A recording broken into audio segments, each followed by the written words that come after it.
Graças a Deus. Shalom, irmãos e irmãs. Que a graça e a paz do nosso Deus esteja conosco nessa manhã. Amém? Hoje pela manhã estamos nesse culto celebrando, os 503 anos da Reforma Protestante, um movimento que mudou a história do cristianismo no mundo inteiro para sempre, não é? E, na verdade, os 503 anos da Reforma será comemorado no dia 31 de outubro, ou seja, no próximo sábado. Mas tiramos essa manhã para refletirmos um pouco sobre esse tema que nos é tão caro, tão importante para nós, e ninguém melhor do que, aqui em nosso meio, do que nosso querido irmão Renato Bezerra, que é teólogo, formado pelo Seminário Presbiteriano de Belo Horizonte, já pastoreou igrejas presbiterianas tanto em Minas Gerais quanto na Bahia. Então é alguém que tem uma experiência com Deus, uma experiência também da história. Irmão Renato é casado, com a irmã Graciele, membro aqui de nossa igreja, tão querida, e estão grávidos agora, não é isso? Grávidos de um varão abençoado, Davi, Então, certamente Deus tem muito para falar no nosso coração. Deus, muito obrigado por tudo que já vimos e ouvimos, e agora, Deus bendito, nosso coração e a nossa mente está desperta para, Pai bendito, ouvir a Tua palavra, que aquilo que o Senhor já comunicou no coração do Teu servo, o Senhor possa também transmitir a nós outros. É assim que nós te oramos, agradecidos no nome de Jesus. Amém. Pode usar esse microfone, tá, pastor?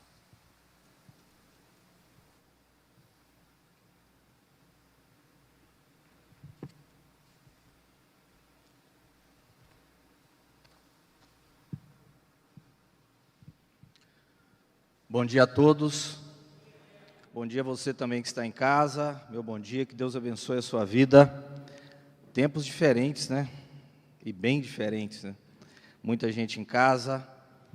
E um beijo todo especial para minha esposa, que também está em casa, junto com o Davi, o Caio, meu filho, e assim toda a família, que a família é grande. Se a gente começar a mandar beijo e abraço aqui, vai o tempo todo. Mas o pastor só gostaria de, antes, agradecer, pela confiança, pelo convite, e também ter liberdade de corrigi-lo, quando o senhor falou que ninguém melhor do que o irmão Renato. Tem muita gente melhor do que eu aqui, inclusive o senhor que é professor de história, que eu sei. Mas pela graça de Deus, quando me foi feito o convite, eu não poderia negar, porque sempre que sou chamado para pregar, é uma convocação. Esse ano de 2020 tem sido um ano bem agitado. Estou terminando uma pós-graduação, grávido, iniciei o primeiro período da faculdade de psicologia. Além de tudo, tenho trabalho viajando durante toda a semana, pressão de resultados em finais de ano para recuperar o tempo perdido durante a pandemia. Não tenho tido nem sábados, nem domingos, a não ser debruçados em livros, caneta, papel,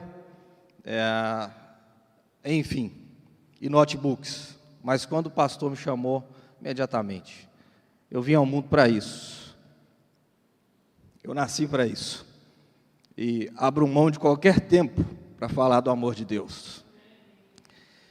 Irmãos, falar sobre a Reforma Protestante, nós falamos aí de séculos de história. É claro que resumir tantos séculos em tão pouco tempo não é fácil, mas nós vamos tentar. Vamos passear durante a história. Eu gostaria de, durante essa manhã, fazer aqui um apanhado histórico e depois trazer a Reforma para os nossos dias. O que é a Reforma Protestante? O que ela nos fala? Quem nós somos no meio dessa reforma? Eu gostaria de citar uma frase de Martinho Lutero, aquele que foi o cabeça da Reforma Protestante, essa frase dele diz o seguinte: eu vivo como se Cristo tivesse morrido ontem, ressuscitado hoje e voltasse amanhã. Eu vivo como se Cristo tivesse morrido hoje, morrido ontem, ressuscitado hoje e voltasse amanhã. Morrido ontem, ressuscitado hoje e voltasse amanhã. Essa era a lógica, o lema, o tema da vida de Martinho Lutero. Nós vamos falar sobre ele posteriormente. A Reforma Protestante, sem dúvida, foi o maior movimento espiritual desde o Pentecostes. O maior movimento espiritual desde o Pentecostes, quando ali em Atos capítulo 2, 3.000 pessoas se convertem numa só pregação. O Espírito Santo de Deus é derramado sobre a primeira igreja ali em Atos 2. A igreja, ela começa a crescer debaixo de muita perseguição, de muito assassinato. O Império Romano estava atrás de todo e qualquer cristão. E a igreja, guarde isso, a igreja cresce debaixo de perseguição, debaixo de morte. Se hoje nós carregamos uma Bíblia, se hoje nós temos um templo, se hoje existe porta aberta para a rua, é porque sangue foi plantado para que nós estivéssemos aqui hoje. A Reforma Protestante começa ali em Atos 2. A primeira reforma, é claro, quando a igreja é formada. No ano 64, aí nós já pulamos aí 6 décadas, os cristãos são acusados de colocar fogo em Roma.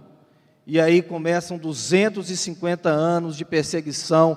Esses filmes que nós vemos de cristãos nas arenas, as famílias sendo comidas por leões, assassinadas, queimadas, colocadas em panela, em caldeirões com panelas quentes, com óleos quentes, tudo isso aconteceu durante esses 250 anos. Até por volta do ano 313, quando o imperador Constantino, ele se declara cristão. Então, no dia 13 de junho de 313, ele solta um documento, o Edito de Milão, onde ali cessa a perseguição, e a igreja não é mais perseguida. Ali começa a construção de templos. Guardem isso, irmãos, o templo, ele não é a causa, o templo é uma consequência. Constantino autorizou em 313, não foi Jesus quem ordenou, Constantino autorizou, e os templos começaram a ser construídos em 313. Pois bem, acabam as perseguições, acabam os confiscos dos cristãos, cessam os assassinatos, templos são construídos, mas começa a acontecer algo grave. E aí vem o nome reforma. Porque só é necessário reformar aquilo que perdeu a sua forma. A igreja, uma vez pujante, desde Atos 2, mesmo debaixo de perseguição, as pessoas sendo assassinadas, filhos perdendo seus pais e ainda assim seguindo a Cristo, pais vendo seus filhos sendo assassinados e ainda assim confessando a Cristo como Senhor das suas vidas. Essa igreja toma uma forma pujante, mas a partir do momento que a igreja começa a se familiarizar com o poder, com o Estado, ela começa a se deformar. Guarde isso, todas as vezes que a igreja de Cristo na história andou abraçado com o Estado, com o poder, com o dinheiro, ela perde a sua forma. Isso é histórico, irmãos, pesquise na história. Todas as vezes que a igreja andou ao lado do Estado, abrindo mão dos seus princípios, dos seus valores, por poder, ela perdeu a sua forma. Então ali, nesse início do século XIV, a igreja começa a se deformar. No início do século VII, é instituído o papado, lembrando, irmão, que só havia uma igreja até então. No ano 607 é instituído o papado, e o bispo de Roma é declarado o bispo universal. A igreja começa a ganhar em poderio econômico e político, mas começa a se apequenar teologicamente, começa a abrir mão dos seus princípios. Isso já 3 séculos depois, a igreja começa a se deformar ainda mais. e aí nós vamos para o final do século XII, início do século XIII, é também chamado como período das trevas, ou idade medieval. Eu gostaria de citar algumas coisas aqui. Século XII, XIII, a Bíblia começa a perder o seu valor, porque a partir de então, o que vale mais são as encíclicas e as bulas papais. São documentos assinados pelo Papa da época, que assim que ele assinava o documento, não importava se aquilo que ele estava escrito ia contrário às Escrituras ou não. A palavra dele, a bula papal, o documento estava acima das Escrituras. A igreja se deforma ainda mais, a igreja começa a derreter. Aquela igreja lá de Atos 2, onde derramou o Espírito Santo de Deus, onde os cristãos começaram a sair pregando pelo mundo, a curar, a salvar, essa igreja começa a perder ainda mais a sua forma. E então, através dessas bulas papais, algumas curiosidades. É instituída a oração dos mortos. A missa deve ser pregada somente em latim, para que exatamente o povo não entendesse, o povo não era alfabetizado. Aliás, irmãos, quem resgatou, mais à frente eu vou falar, mas só frisando aqui, aproveitando o gancho, quem resgatou o culto na linguagem vernacular, que é a linguagem do povo, foi exatamente Lutero. A Reforma foi quem fez isso. A Reforma foi quem fez com que as Bíblias fossem traduzidas. Porque quando nós vemos esses filmes, ou os documentários, e ainda em alguns lugares, as missas são realizadas em latim, para que ninguém entenda nada. Por isso o período das trevas. A doutrina do purgatório, que acompanha a doutrina das indulgências, onde a igreja da época, ela loteou o céu, e você poderia comprar um pedaço no céu. Lembre-se de que a igreja, o povo, perde o contato com as Escrituras, é o período das trevas.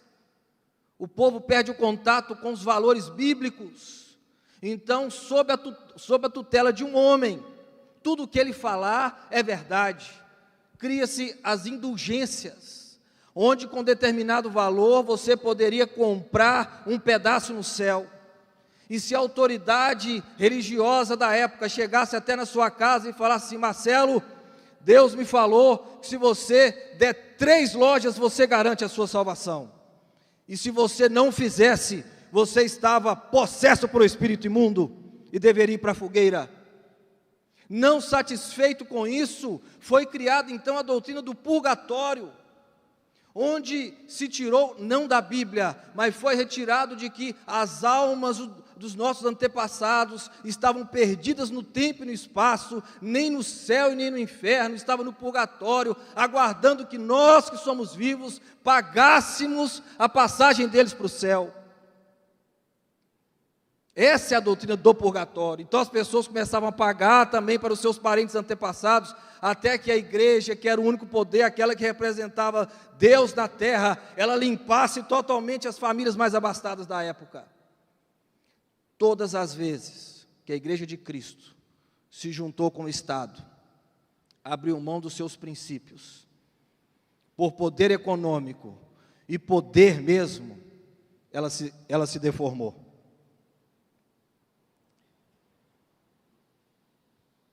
No ano 1221, é proibida a leitura da Bíblia, e no ano de 1233, o Papa Gregório IX, ele também, com a sua bula papal, dá início à Inquisição, a perseguição a todos aqueles que se levantassem contra a igreja até então. Abre um parênteses aqui, talvez poucos saibam, mas esse mesmo Papa, Gregório IX, não se sabe ainda de onde, ele soltou uma bula, na qual ele associou os gatos, isso mesmo, gato, a práticas demoníacas. E então, na Idade Média, começou a perseguição e assassinato de gatos. Gatos, pode pesquisar. A Europa, os gatos foram extintos da Europa, que por sua vez, pela ausência dos gatos, os ratos fizeram a festa, daí o ditado. E os ratos trazem as suas pulgas, os seus carrapatos e as suas bactérias. E através dessa bactéria, a peste bubônica ou a chamada peste negra. História, irmãos, história, não tem como negar. Pesquise, dê uma olhada lá. Essa peste que tantas vezes foi tida como uma maldição da época, quando você tinha a peste negra, o começo dela é exatamente quando se assimila os gatos a rituais satânicos. Mas Deus, de alguma maneira, quando eu digo que é o período das trevas, quando a história diz que é o período das trevas, quando a história coloca para nós isso, Deus, Ele começa a preparar sempre algo diferente. Deus sempre começa a levantar, irmãos, e aí é desde o tempo de Jesus, aí nós vamos para Elias, nós vamos para Moisés, nós vamos para Davi, nós vamos para José. Deus sempre levanta remanescente, Deus sempre levanta pessoas fiéis à sua palavra. E a igreja começa a perseguir essas pessoas. E eu gostaria de citar aqui pelo menos 3 pré-reformadores. 3 pré-reformadores.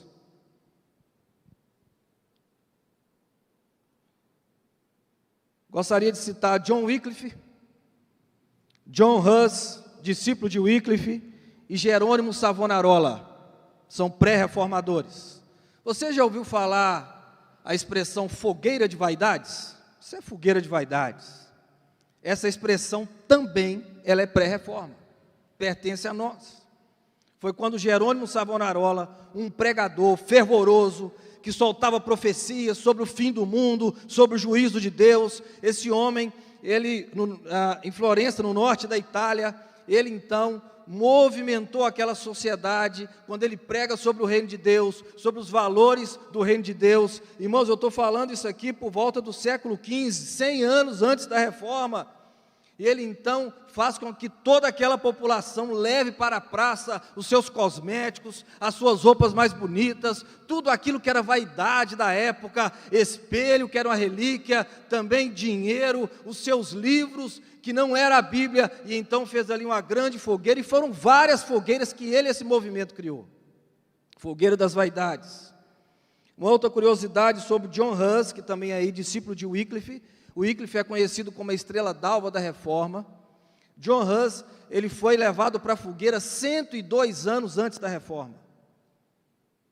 E enquanto as chamas começavam a arder o seu corpo, ele cantava um hino, e a frase desse hino dizia: Jesus, filho de Davi, tem compaixão de mim. Ele não gemia de dor, ele não amaldiçoava aqueles que estavam queimando. Aquele homem, o fogo que ardia dentro dele era infinitamente maior do que aquelas chamas que consumiam o seu corpo. Quando ele fala: Jesus, filho de Davi, tem compaixão de mim. E a sua última frase, ou o seu último grito, foi uma profecia na qual ele falou: hoje vocês estão queimando o ganso. Que ganso, Hus, John Hus, na língua boêmia alemã, quer dizer ganso. Hoje vocês estão queimando o ganso, mas daqui a 100 anos, Deus levantará um cisne, esse no qual vocês não queimarão.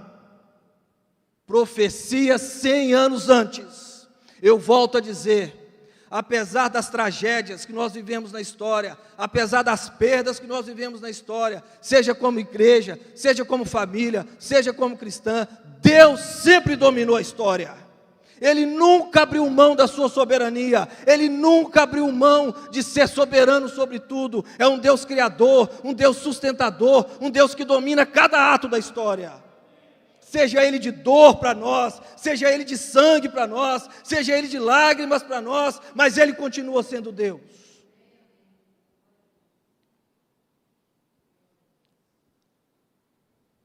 Como Deus vai preparando a história. Antes da reforma protestante, no ano de 1450, é inventada a imprensa. E vocês sabem qual foi o primeiro livro na história da humanidade a ser impresso? A Bíblia. A Bíblia de Gutenberg. Uma tradução do latim, no ano de 1455, na Alemanha. Como Deus vai dominando a história, isso me encanta. Porque a história que nós vivenciamos, ela é dividida entre antes de Cristo e depois de Cristo. A história que nós vivenciamos, seja você que está em casa, seja você ateu, se você pensa que isso é uma lenda, que isso é uma fábula, não me importa, eu sei que o meu Deus rasgou a história entre antes de Cristo e depois de Cristo. E se você pesquisar, o primeiro livro a ser impresso é exatamente a palavra de Deus. Como o cristianismo, como Deus é forte na história, vai deixando as suas marcas de soberania, as suas marcas de que Ele continua sendo Deus apesar da história. Você sabia que a Bíblia continua sendo o livro mais vendido e lido no mundo? Nós temos hoje vendidos, durante a história, mais de 4 bilhões de cópias em mais de 2.000 idiomas e dialetos. Só para vocês terem uma ideia, esse mundo de quase 8 bilhões de pessoas, se nós juntarmos o segundo, terceiro e quarto lugar, todos juntos não dão 500 milhões de cópias vendidas e lidas. A Bíblia 4 bilhões, apesar do mundo em que nós vivemos. 4 bilhões. Pois bem, irmãos, chegamos ao século XVI.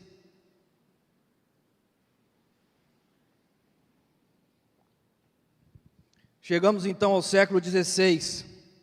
E com ele Deus levanta reformadores, homens que realmente fizeram a história. E Deus é tão sábio, é claro, na sua soberania, que quando chega a reforma protestante, havia pelo menos uma máquina de impressão em cada país da Europa. Uma máquina de impressão em cada país da Europa. A igreja, a Bíblia, a palavra de Deus, a iluminação, aquela palavra que liberta, aquela palavra que abre a mente, aquela palavra que traz luz, começa a invadir toda a Europa. E um dos homens mais conhecidos, mais famosos, ou aquele que é tido como homem da reforma, Martinho Lutero, que no dia 31 de outubro de 1517, há quase 503 anos atrás, mais de 5 séculos atrás, quando o Papa Leão X envia para a Alemanha o seu emissário chamado Johann Tetzel, ele vai até lá para vender as indulgências. Lutero, aproveitando aquele movimento, ele chega na porta da capela de Wittenberg, ou Wittenberg, como queiram, e ali ele apregou ali as 95 teses. São 95 perguntas do porquê a igreja havia se deformado tanto. E vale a pena frisar, Lutero jamais pensou em fundar qualquer coisa. O sonho de Lutero, que tirava o sono dele, era exatamente o desvio que havia acontecido diante da Bíblia. Quem era Lutero? Pesquisando, nós encontramos algumas curiosidades. Um monge agostiniano, angustiado, profundamente angustiado pela sua condição de pecador. Irmãos, Lutero, ele tinha um tutor. Ele chamava esse tutor ao confessionário 5, 6, 10, 14 vezes ao dia para confessar pecado. Um homem profundamente angustiado da sua condição de pecador, um homem profundamente angustiado com tudo aquilo que o pecado estava fazendo na sua vida. Lembre-se que ele era um homem afastado do mundo, ele não tinha Facebook, ele não tinha internet, ele não tinha contato com o mundo, mas ele reconhecia que o pecado habitava dentro dele, de que a natureza pecaminosa, ela nasce com a gente. Aqueles que já tiveram filhos, já passou pela famosa cena que hoje muitos pais gravam, que realmente é muito engraçado, quando você deixa um chocolate, alguma coisa próxima à criança, e volta, ela está de chocolate da cabeça até o calcanhar, e o pai pergunta assim: quem comeu o chocolate? Foi você, a criança? Não foi. Alguém ensina isso? Isso está dentro de nós, porque quando nós olhamos na Bíblia desde o Éden, a nossa semente está contaminada com o pecado. E Martinho Lutero, profundamente angustiado, e agora lendo as Escrituras, ele reconheceu isso, ao ponto do seu tutor falar com ele assim: Lutero, chega, pode deixar acumular alguns pecados para você confessar pelo menos uma vez por dia. A angústia daquele homem era tamanha, ele não aguentava o peso do pecado dentro de si. O homem completamente angustiado. Esse homem é quem Deus levanta, um homem angustiado pela sua condição de pecador. É um homem propício para Deus levantar, para fazer algo diferente na sua geração. Um homem, uma mulher, um jovem, um adolescente, um senhor, uma senhora profundamente angustiado pela sua condição de pecador. São homens, mulheres propícios para que Deus faça algo diferente na sua geração. Junto com a reforma, surgem alguns slogans, os credos, as confissões e o famoso 5 solas, que é em latim, que é considerado a base da reforma protestante. Sola Escritura, somente pela graça, somente pela fé, somente através de Cristo, somente a Deus toda glória. Gostaria de abrir um outro parênteses aqui, para falar sobre algumas contribuições da reforma protestante, coisa que talvez você não saiba. A liberdade de expressão, essa expressão, liberdade de expressão, vem da reforma protestante. A liberdade de interpretação bíblica é fruto da reforma protestante, onde a interpretação bíblica sai da mão de um líder.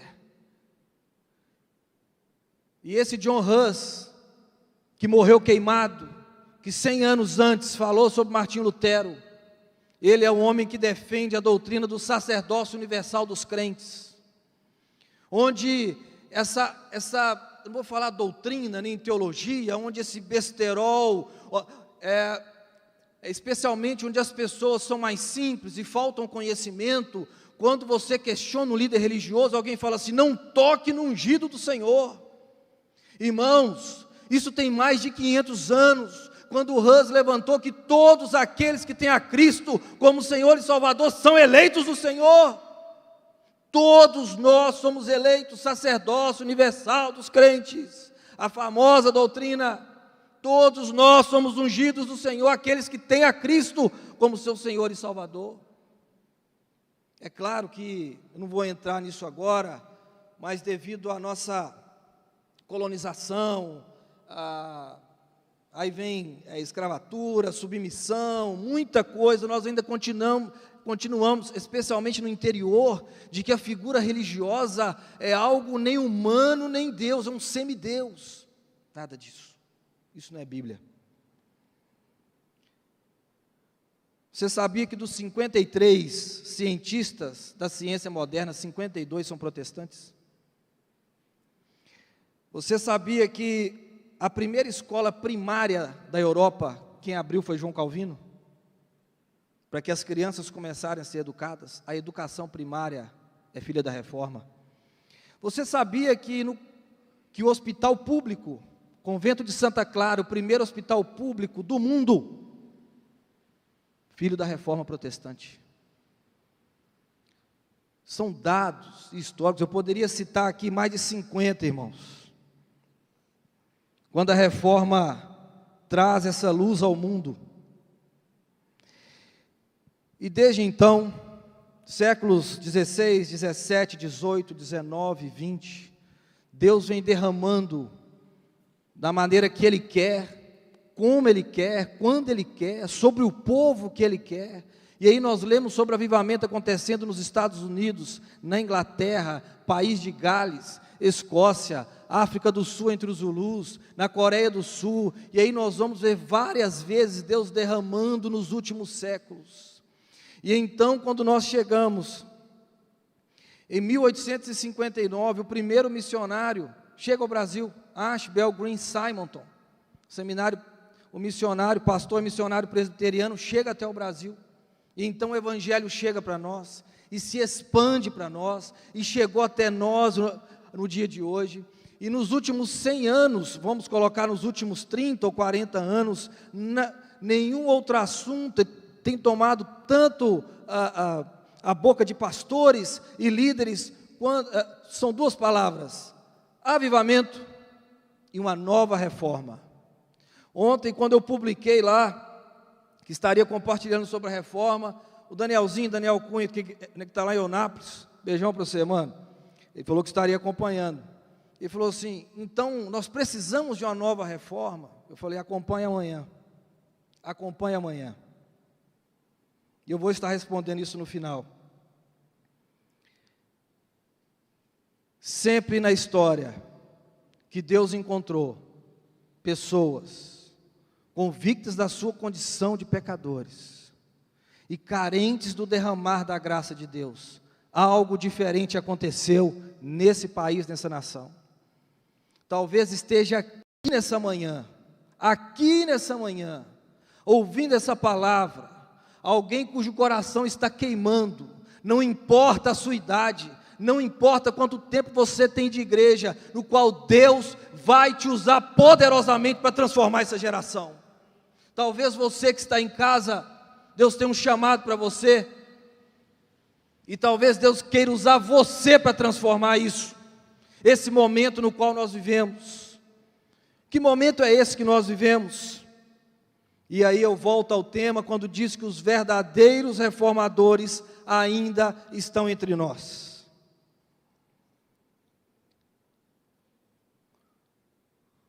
Quais reformadores estão entre nós? Primeiro, Deus, Ele não mudou. Deus não mudou, amém? Deus continua sendo o mesmo, como eu falei, um Deus criador, sustentador, soberano sobre tudo e sobre todas as coisas, embora a ciência queira dizer o contrário.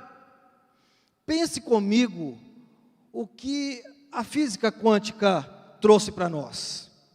Segundo a física quântica, há 15 bilhões de anos, tudo isso que nós conhecemos como universo, como massa, como energia, estava condensada como se fosse uma mola, 15 bilhões de anos atrás. E uma cordinha bem fina, bem tênue, envolvia essa mola. E então alguém, não se sabe quem, não se sabe como, não se sabe quando, desatou essa corda, e essa mola então começou a se estender, e segundo a física quântica, essa extensão durará 12 bilhões de anos. Nessa explosão cósmica de energia e de massa, surgem aquilo que nós chamamos de estrelas. E a física quântica é interessante porque ela não usa mais a expressão universo, ela tem usado a expressão multiverso, porque segundo ela existe mais de um universo. E essas estrelas formadas no nosso universo, elas formam 2 trilhões de galáxias. Nesses 2 trilhões de galáxias, uma delas é a qual nós estamos, que é a Via Láctea. Na Via Láctea existem cerca, segundo a ciência, de 250 bilhões de estrelas. Uma delas é chamada estrela anã, que é o Sol, estrela anã, no meio de 250 bi, que faz parte de 2 tri, de multi-universos. Pois bem, ao redor dessa estrela anã chamada Sol, existem massas planetárias, chamado também de sistema solar, 8 ou 9, não se sabe ao certo, não vou discutir isso agora, porque alguns falam que é 8, e outros falam que é 9. A terceira em distância a partir do Sol é a Terra, na qual nós estamos, que é um pequeno planeta, que faz parte de um sistema, que é iluminado por uma estrela anã, que faz parte de um sistema de 250 bilhões de estrelas na mesma galáxia, que pertence a um sistema de 2 trilhões de galáxias. Pois bem, nessa pequena massa planetária chamada Terra, que estamos eu e você, essa mesma ciência diz que existem cerca de 30 milhões de espécies de vida. Mas até agora, no ano de 2020, o homem só foi capaz de catalogar perto de 3 milhões, 10% daquilo que existe. Agora me diz, se tudo isso funcionando perfeitamente, é fruto de uma mola, de uma cordinha, que ninguém desamarrou, e que ela soltou, e que ela se espalhou, e que ela criou, e que ela formou, e que nós continuamos nos procriando. Quem está à frente de tudo isso, se não for um Deus soberano? porque desde o dia de que o mundo existe, sempre houve dia e noite, não falhou nem um dia sequer. Ele é o Deus acima de qualquer física, Ele é o Deus acima de qualquer ciência, Ele é Deus. E é esse Deus que nós cremos, o Senhor da história, esse Deus gracioso, soberano, Ele continua entre nós. Ele continua entre nós. Vivemos dias de perdas humanas, de pessoas, mas ainda assim nós cremos. Eu estou com um pai acamado em casa, que vai para o hospital, volta do hospital, vai para o hospital, vem do hospital, e todas as vezes a frase que me vem à boca é: Senhor, obrigado pela vida desse homem, que ele continue me ensinando, e ao Senhor toda a honra e toda a glória. Se a porta estiver aberta, eu vou pedir para fechar a porta, que vai passar uma carreata até agora. O segundo elemento que ainda continua entre nós é o Evangelho, é a palavra de Deus. E aí nós percebemos que aquilo que Martim Lutero leu à luz de velas, que está lá em Romanos 1, versículo 16 e 17, pois o Evangelho, Romanos 1, 16 e 17, quando ele reconhece que o Evangelho é o poder de Deus para a salvação, onde Paulo fala: pois não me envergonho do Evangelho, porque é o poder de Deus para a salvação, tanto de judeus quanto dos gregos, pois a justiça de Deus se revela através do Evangelho de fé em fé, como está escrito: o justo viverá pela fé. A alma de Martim Lutero pegava fogo, a alma de Martim Lutero não tinha paz, porque por mais que ele confessasse, ele se achava ainda mais pecador. Por mais que ele confessasse, por mais que ele buscasse, ele se achava na condição, porque ele não tinha como pagar, até que ele entende, o Espírito Santo de Deus ilumina, que não é com preço algum humano, é pela fé, é graça de Deus. Irmãos, os reformadores ainda estão entre nós. Deus, esse Deus que eu falei, a palavra de Deus.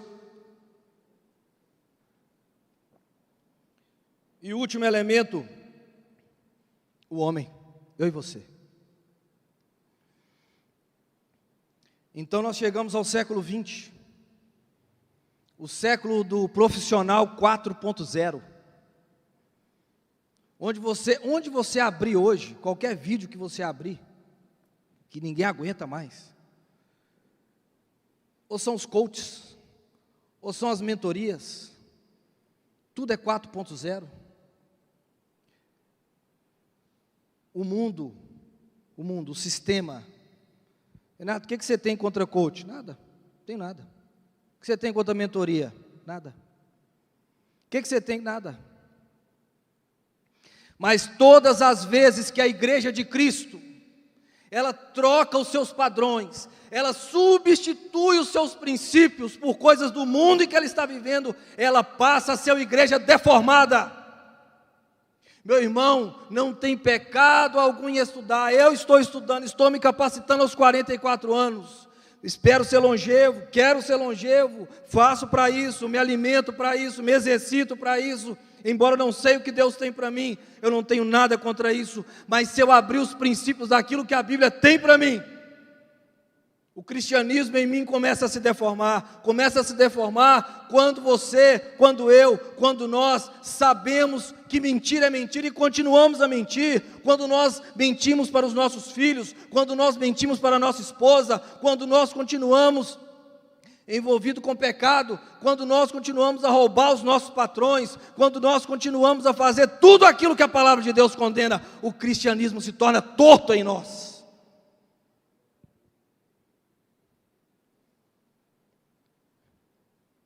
Uma das marcas desse século é o antropocentrismo. Todo vídeo que você lê, todo livro que você lê, ele tem só uma mensagem, desses que eu citei aqui: você é a solução, você tem o poder, você é a chave do seu sucesso, Abra mão de tudo aquilo que te atrapalha enriquecer. Você. E se você começar a pesquisar, como fazer isso, como fazer aquilo, como enriquecer, como ser grande, como ser rico, como ser bonito, como ser maravilhoso, como ser lindo, como ser gostoso, como não sei o quê. Tudo é como alguma coisa. Mas nenhum desses vídeos, nenhum desses livros ao qual você abre hoje no século 21 vai te ensinar a ser menor, para que Cristo seja maior. Nenhum deles vai te ensinar que é perdendo que se ganha, que é doando que se ganha, que no reino de Deus o menor é o maior. Nenhum deles vai ensinar de que eu e você, apesar de toda a capacidade que Deus nos deu, apesar de todas as bênçãos que Ele tem nos dado, se nós olharmos para dentro de nós vamos encontrar somente pecado, somente sujeira, somente lama, tudo aquilo que nos afasta de Deus, que nos separa de Deus. O homem do século 21 é um homem insensível ao pecado. Eu gostaria de perguntar para aqueles que estão aqui, para aqueles que estão em casa, qual foi a última vez que você fez uma geral com Deus?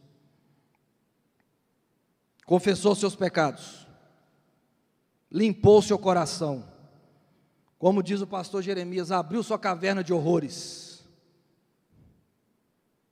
Porque vida religiosa é muito fácil, irmãos. Vida religiosa é muito fácil. É só ter aparência, é só comparecer. Talvez aquilo que você tanto cobra da sua igreja, a minha igreja não muda, a minha igreja é isso, a minha igreja é aquilo, falta em você uma posição diante de Deus, porque você é a igreja, porque você é a igreja.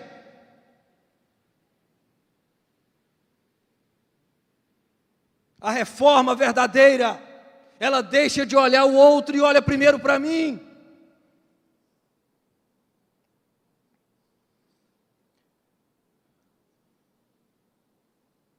Em submissão à palavra de Deus. Como saber ser submisso se nem eu conheço a palavra de Deus? Todos os anos aqui na igreja, eu tenho certeza que muitas igrejas começam aquele programa de leitura bíblica. Primeira semana de janeiro, eu até acelero, eu passo na frente. Estou lá em fevereiro já. Vai chegando março, abril, amanhã eu leio. Amanhã eu leio o dobro, depois da manhã eu leio o triplo. Nós não temos conhecimento da palavra. Como sabemos ser submisso àquilo que nós não conhecemos? Isso é uma vergonha. Eu tenho que olhar para dentro de mim, você tem que olhar para dentro de você, você aí, aquilo que nós cobramos de pastores, aquilo que nós cobramos de igreja, denominações, das placas, está em nós mesmos. Está em nós mesmos a vergonha na cara de partir para dentro da palavra, de buscar a Deus como nunca buscou antes, de confessar pecado como nunca fez antes, de abandonar pecado como nunca fez antes, porque isso é reforma. Não é somente uma data comemorativa, a reforma é trazer forma novamente àquilo que está deformado. E eu digo para vocês, e creio e tenho certeza, que se eu e você, nós voltarmos para as Escrituras, nós seremos apenas a continuidade de Atos 2, assim como foi Martinho Lutero, um retorno às Escrituras. Nós não precisamos de novos métodos, nós não precisamos de novas engenhocas religiosas, o que nós precisamos é viver a palavra de Deus. Porque enquanto nós nos preocuparmos com métodos, enquanto nós nos preocuparmos com a mudança de mente, enquanto eu me preocupar com as palestras que eu escuto lá na empresa, eu quero trazer aqueles conceitos para dentro da igreja, sem passar pela base bíblica. Enquanto isso acontecer, nós estaremos deformados. E a nossa geração será como essas das quais eu citei aqui, de espaços de séculos e séculos e séculos, sem que nada acontecesse. E vocês pensam que durante esse tempo aqui não tinha gente frequentando igreja, não? Tinha. Mas não fizeram a história, não estão na história. E não comece, irmãos, querendo ler a Bíblia, sair pregando lá no seu serviço. Comece na sua casa, comece com a sua esposa, Comece com seus filhos. O seu filho já te viu de joelhos orando? O seu filho já te viu lendo a Bíblia, meditando? Você faz o culto doméstico? Você busca a Deus? Comece a transformar você do seu dia a dia. Você já deu bom dia para o seu porteiro? Ou você é aquela pessoa, aquele crente que passa com Bíblia na mão, nariz em pé e trata mal todo mundo? Porque tem muito crente chato nesse mundo. Pessoas que carregam Bíblia, pessoas que têm nome, é religioso, mas não tratam bem as pessoas mais simples. Isso é o evangelho deformado, isso é jogar lama na cruz.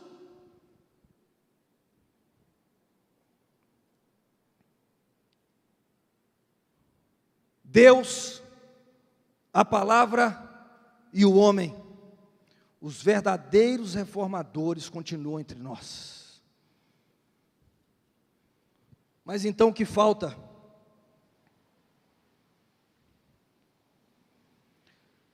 Coração contrito e quebrantado. Só isso. Só. Alguém como Martinho Lutero, como Zwinglio, como Calvino e muitos outros, homens cheios de defeitos como nós. Eu lembro que no seminário, eu creio que todo seminário, a gente começa a pesquisar a história dos caras para achar defeito, né? Então aquilo vira uma zoeira na sala de aula. E nós achamos muitos defeitos. E o que mais me chamou a atenção, que eram homens como eu, com suas falhas, com seus defeitos, mas um coração voltado totalmente para o agir de Deus e não descansar enquanto não vê se Deus trabalhando poderosamente na sua geração.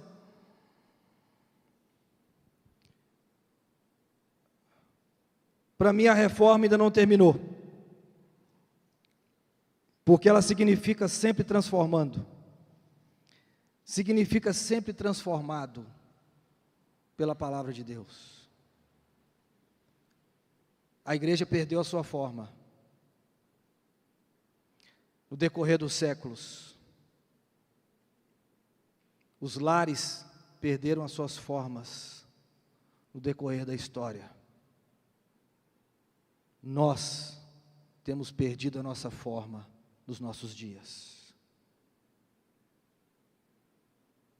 Hoje é um dia de nós comemorarmos, agradecermos a Deus, mas é um dia de nós dobrarmos os nossos joelhos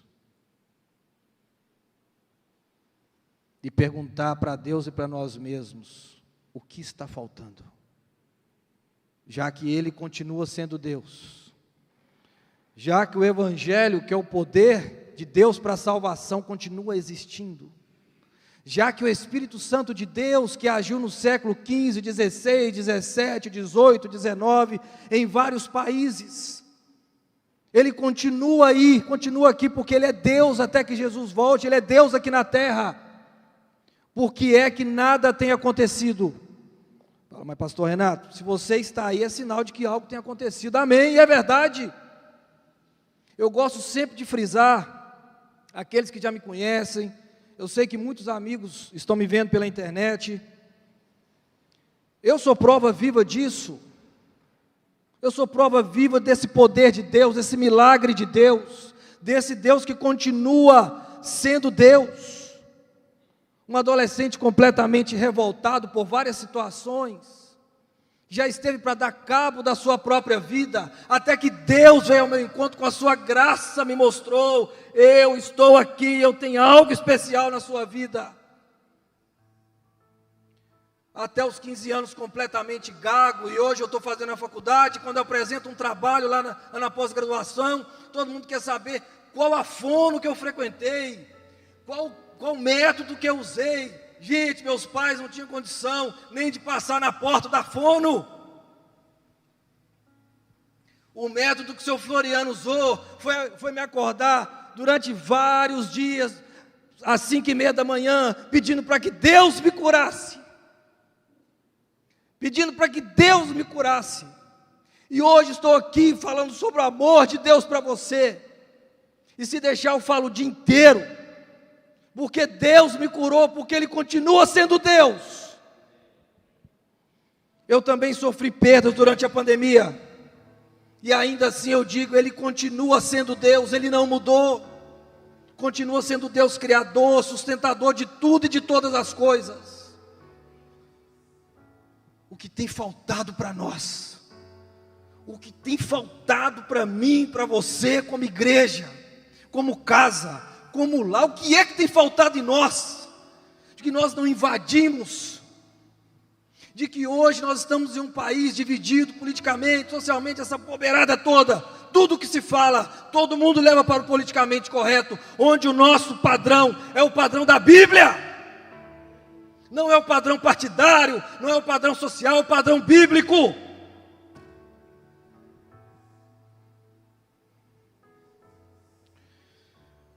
Vamos orar? Gostaria que você tivesse um momento só você e Deus.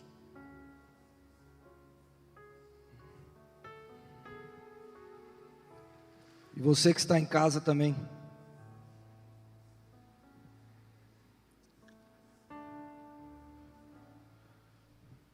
Pergunte para Deus o que tem faltado. Pergunte para você mesmo o que está faltando.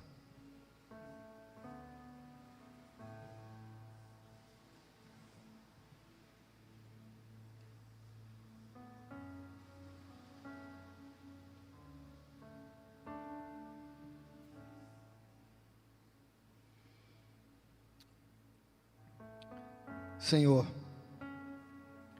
há cerca de 500 anos atrás, um homem deixou de olhar para o mundo ao qual ele vivia, sem antes olhar para dentro de si mesmo.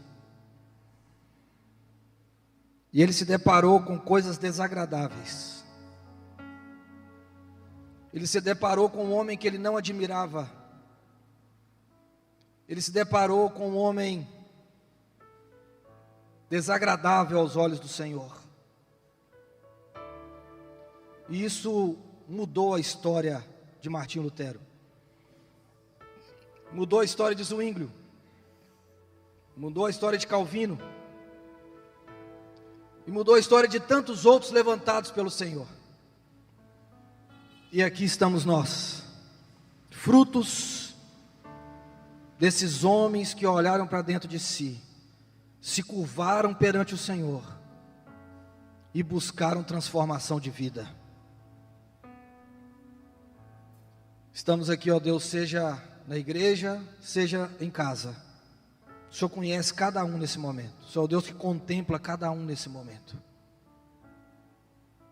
Eu peço que o Senhor tenha misericórdia de nós. Nos contemple, nos ajude.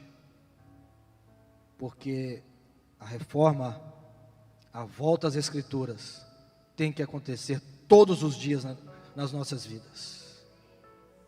Em nome de Jesus, amém. Vamos ficar em pé e vamos cantar Castelo Forte, que foi um hino escrito, por Martinho Lutero, e que fala sobre tudo que falamos nessa manhã. Vamos cantar?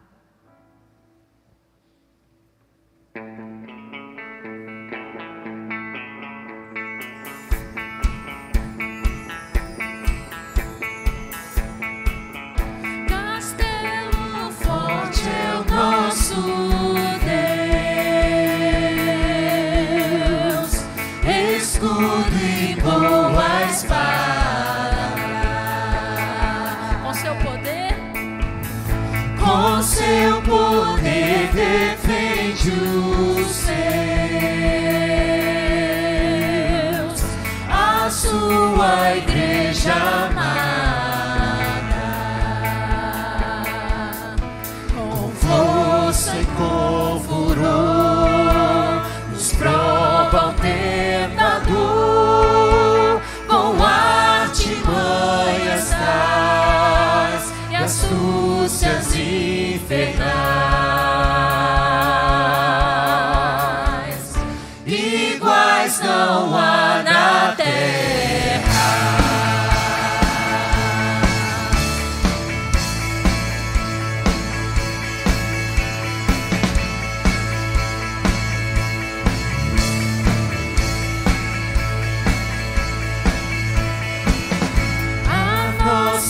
força nada faz.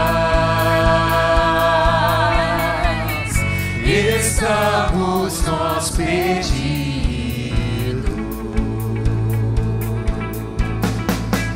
mas nosso Deus socorro traz e somos protegidos. Defende-nos, Jesus, o que venceu na cruz, Senhor dos altos céus, que sendo o próprio Deus, triunfa na batalha.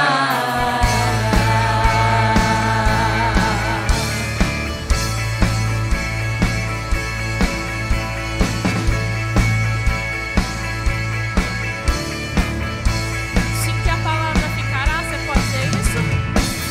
Sim que a palavra ficará.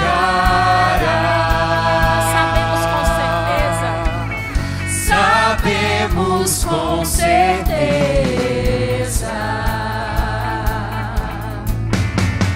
pois ela nos ajuda.